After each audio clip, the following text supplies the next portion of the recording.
The Nobel Prize. Much loved by the public, much coveted by the scientific community.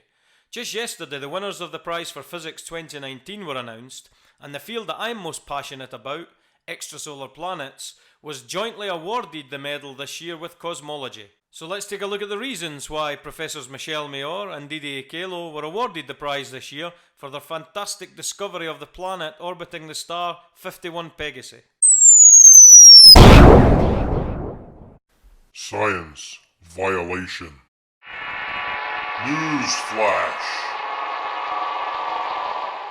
Welcome to our new channel, Science Violation. I'll be your host, Professor Jenkins, and on today's show I wanted to bring to you some wonderful news that was just announced yesterday. The Nobel Prize for Physics 2019 goes to three professors, James Peebles, Michel Mayor and Didier Queloz, for their contributions to our understanding of the evolution of the universe and Earth's place in the cosmos. Now, I don't want to take anything away from Professor Peebles, but I'm particularly excited that this year the field that I work in, extrasolar planets, has been recognised with this illustrious award, the grandest in all of science. But before we delve into this exciting news, I want to bring you some background on our channel Science Violation. In particular in this video, which was only initiated due to this unexpected result.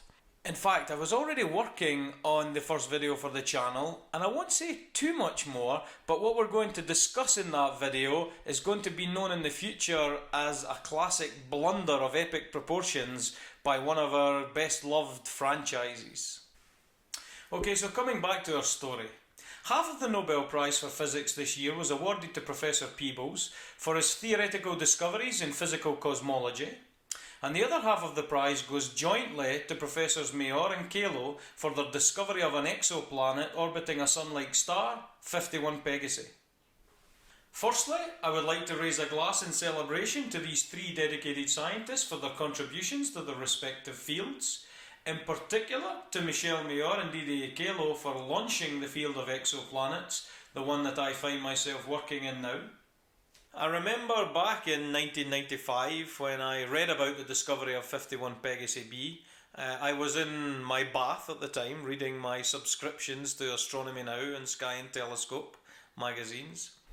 And at that time I was a young teenager trying to find out what I wanted to do for the rest of my life. And of course I was interested in astronomy in general, the search for extrasolar planets, the search for alien life. But in my soap-filled splendour, I realised at that moment that this was a genuine scientific endeavour, that we had discovered a world around another star, 51 Pegasi. And 51 Pegasi b at that moment really allowed me to understand what I wanted to do for the rest of my career, what I wanted to dedicate my life to. And that was the search and understanding of planets, of worlds orbiting other stars. For me, that was a real pivotal moment in my life, thinking about what I wanted to do as a career, where my future lay. Now, since the days of the single mad genius working out of their basement to change the world are long gone, I want to acknowledge the contributions of the teams who had been leading up to the discovery of 51 Pegasi b. Those who had been pushing the frontiers of science in order to make this discovery a reality. Now, at the time, these teams were so few in number that you could probably fit them all inside a classic 1980s Mini Cooper. And we have to remember that these small teams, when they were working towards this goal, they were almost looked on with scorn in the scientific community, a kind of laughing stock. There was only a few people working in this field at that time, and when they went to, say, scientific conferences, for instance, and told people what they were doing, they were almost laughed out of the building. Now, although we could discuss many names at this point in our story, I want to focus on a few of the key discoveries leading up to the discovery of 51 Pegasi b. These were planetary candidates that could have all been considered to be the first detection of a planet orbiting another star. In fact, we could go all the way back to the 16th century friar Giordano Bruno, who speculated that all the stars in the heavens were orbited by their own planetary systems, which sadly added to the evidence that the Roman Inquisition required to convict Giordano of heresy, and for that he was burned at the stake. Bruno is now seen the world over as an inspiration to free and critical thinkers, concepts that this channel wants to uphold. In a future video, maybe we will look at those early days, and in particular the engineers that designed the instruments, for instance, that made these discoveries possible. So on the 15th of August 1988, a team of astronomers led by Bruce Campbell at the University of Victoria in Canada published a paper using their new method for measuring the velocity of stars in space, the velocity towards us and away from us.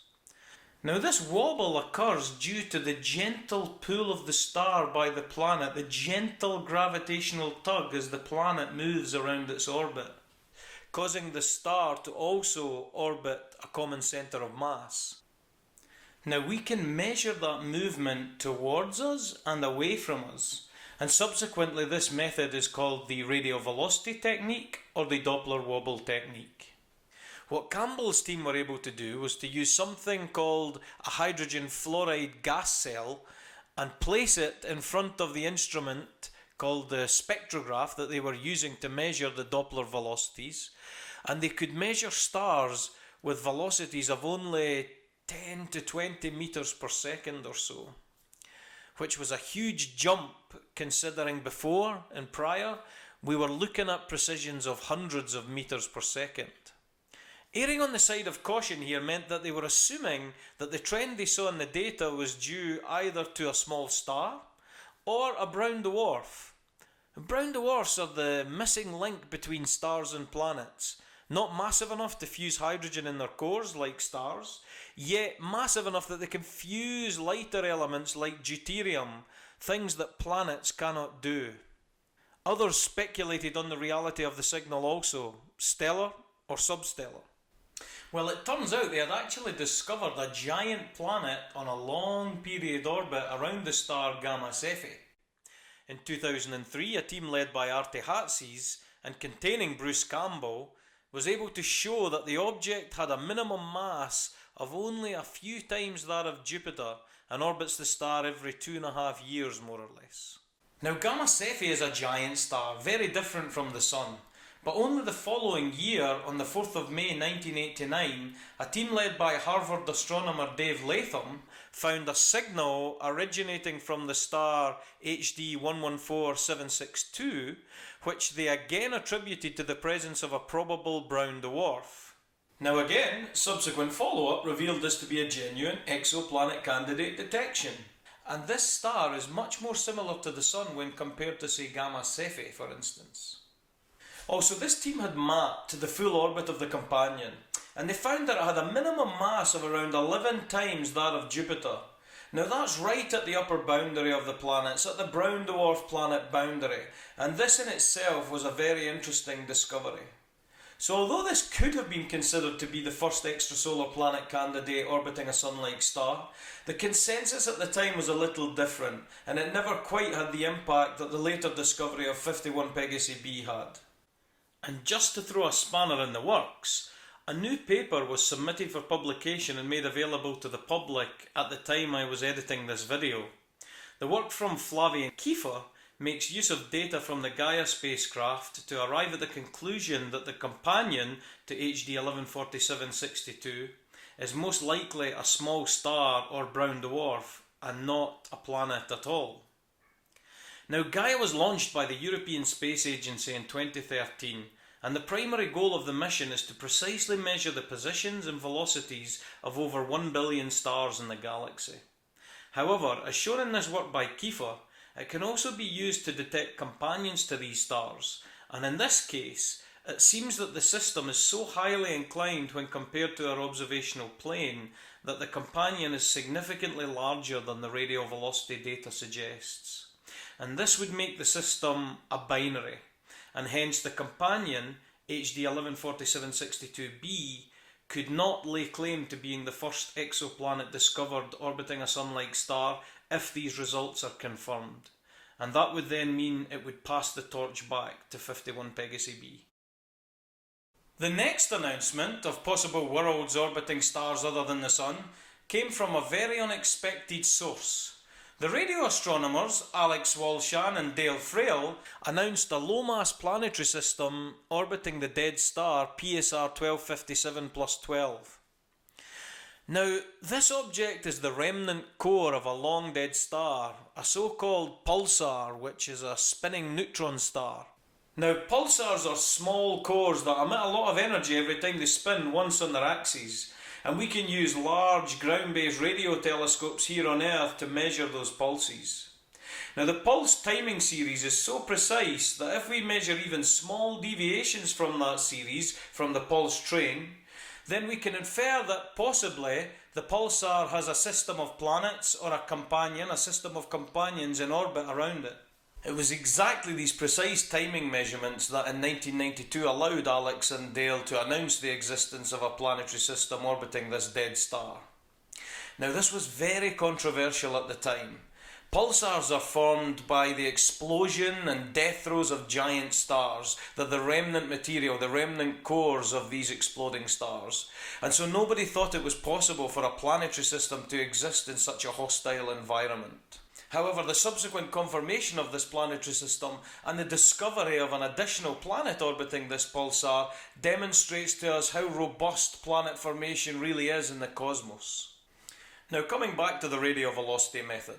The team of Artie Hatzies and Bill Cochran in 1993 published a paper on the 10th of August showing velocity signals from 3 giant stars, and one of those, the well-known star Pollux in the Gemini constellation, had a signal that also turned out to be a planet. At the time they also hedged their bets, claiming this to be likely a stellar companion, but subsequent observations revealed that the companion likely has a mass of around a few times that of Jupiter, and it's a genuine planet candidate. Which brings us back to 1995 and the discovery that started it all, that started the mad rush. The first confirmed extrasolar planet, made using the Elodie spectrograph at the Observatoire des Hauts-de-Provence in France. Mayor and Queloz announced the planet on October 6, 1995 at the Cool Stars Conference Series in Italy, and the paper was published in the Nature magazine on the 23rd of November 1995. Unlike the previous planet candidate discoveries, 51 Pegasi b was quickly confirmed by the US astronomers Jeff Marcy and Paul Butler, who had time observing on the Lick telescope.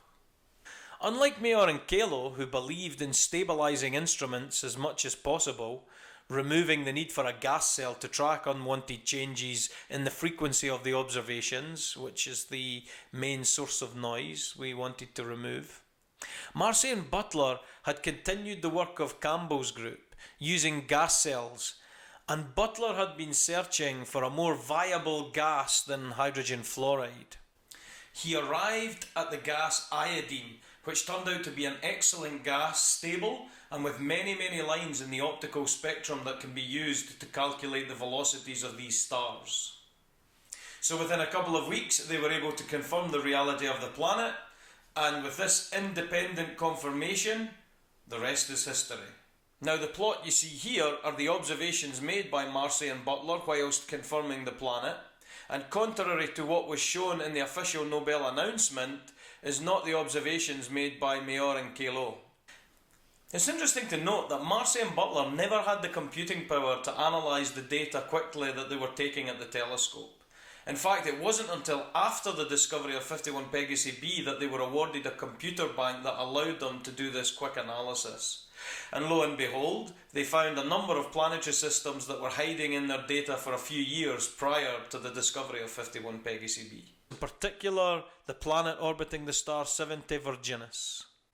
So in regards to those that came before and those that came after, I will again say cheers, keep up the good work. So I want to close by saying that the discovery of 51 Pegasi b is not pivotal because it gave rise to the Nobel Prize. It's pivotal because it gave rise to a generation of young thinkers who had a mission and a goal to dedicate their lives to. It gave them a drive to understand their place in the cosmos and to understand the population of planets orbiting other stars.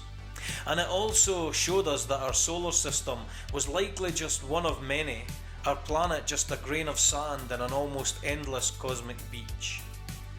And with that, I'll say until next time, and remember, it only takes you to ask the right question to change the course of history. Good night. Science violation.